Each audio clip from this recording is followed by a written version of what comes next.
Hi, my name's Robin Giesman. I'm the CEO and founder of a non-profit in San Francisco called Turntable. Some people know us as Turntable Housing, and that's our website. And we kind of like that because housing is really our core priority and our core programming accompanying relationships. So we use case management to help our young people get housing, and then our young people that are housed, we come alongside them.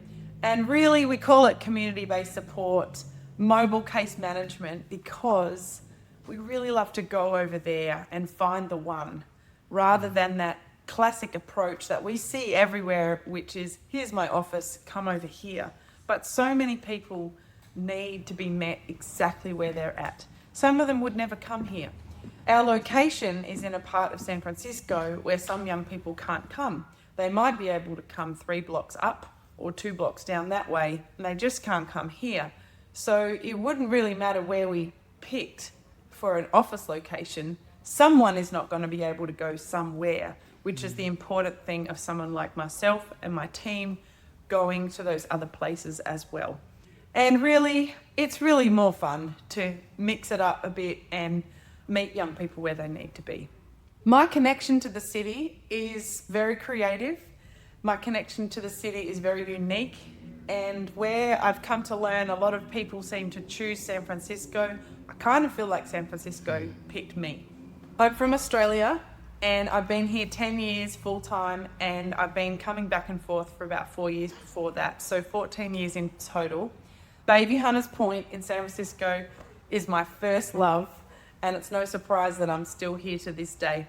Some people affectionately call me Robin of the Hood, and I like to use the privilege that I have in the opportunities or the way God's gifted me and skilled me up to be able to use that for the benefit of those that might not have what I had, or we meet in the common stories of pain or trauma, but our common stories of joy and hope as well.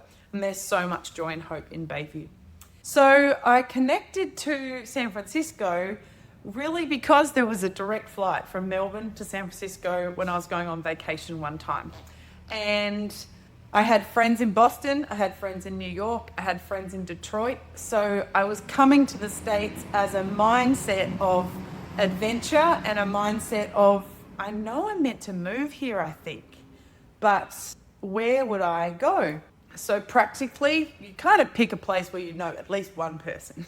And I was going with that in mind, but I came to San Francisco first because it was the first place. And for those of you that may understand what it's like to hear from God, I got here and I remember the day and the place and even what the weather was like. And I was walking down the street and I said, God, I'll move here if this is where you want me to be. And it was like, what happened? But I knew it was God. And that's a longer story, but I really did know in my spirit. What I do when I have those moments is I wait and I watch things come and at my feet to confirm those things. And it's like a jacket. You've got to try it on. And it seemed to fit. And 4 years later, which is a very long time, I moved here. But I didn't know anybody. But in those 4 years, it was amazing because God started showing me people that knew people in San Francisco, or 2 degrees of separation. And that adventurous spirit in me emailed, called, got on a plane, activated my faith just to find out. And ultimately, I had a great job in Australia. I loved what I did, but I didn't want failure or the fear of failure to be my story. And I felt like that would be a failure if I let that get the better of me. So I tried and I said yes. And I got let down and I had successes and I got disappointed or betrayed, and then I got surrounded with love, all in different combinations and stories. Moving to America has been the hardest thing I've ever done and probably the most exhilarating thing I've ever done at the same time. And all the great stuff from Australia and the ministry and experiences has been all put in this big bag and I've brought it here. Turntable is a combination of 5 different program areas, and housing and case management are our pillars. And then we build on that with group work, nature and adventure therapy, and mentoring.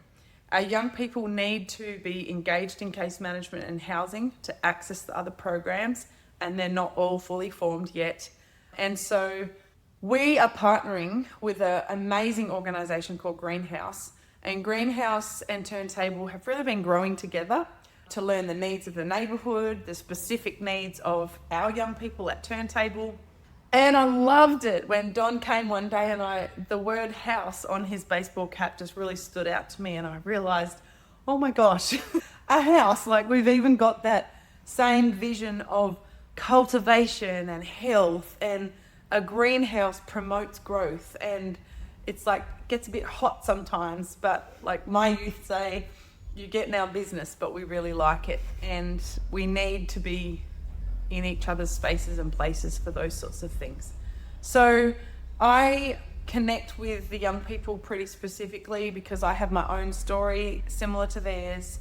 The young people we work with specifically are at risk of homelessness, maybe aging out of foster care, juvenile justice, and exploitation and trafficking are the young people that we specifically serve. Not many of those things are my actual story, but what I call the push and pull factors, which either push you into unfortunate circumstances or like the undertow in the ocean, they kind of pull you in and keep you feeling like you're stuck. I do know those experiences.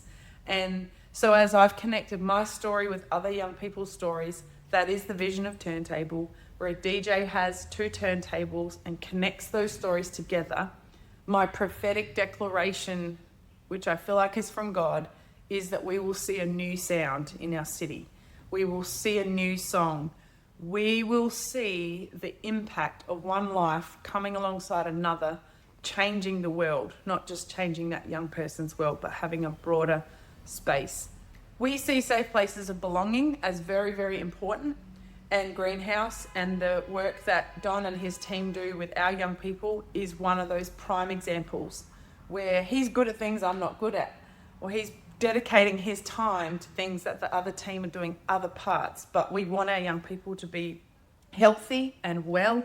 We want our young people to experience what it feels like to be woken up on the inside. And Don's just a great person, that they get more than just weights or some stretch bands. They get Uncle Don, they get Brother Don or Pastor Don. It just depends on what each young person needs. And we love our partnership with Greenhouse. We're really excited to see what 2026 and beyond has in store. We know we're just getting started, and so we thank you for your support. If you want to get specifically connected to Turntable, you can check out our website, which is turntablehousing.com. Our social media, we're on LinkedIn, Facebook and Instagram, and it's Turntable Housing. And we have donate pages, program information, testimonies, there's newspaper articles and podcasts to listen to, which will help you connect. And don't be afraid of feeling more passionate about one area than another. That's very common for us. Some people are really about gang violence prevention. Others are really importantly focused on foster care or housing solutions. We welcome it all. The good things that are done in somebody's life actually makes a difference for a lifetime. And we thank you for your support of Turntable and of Greenhouse.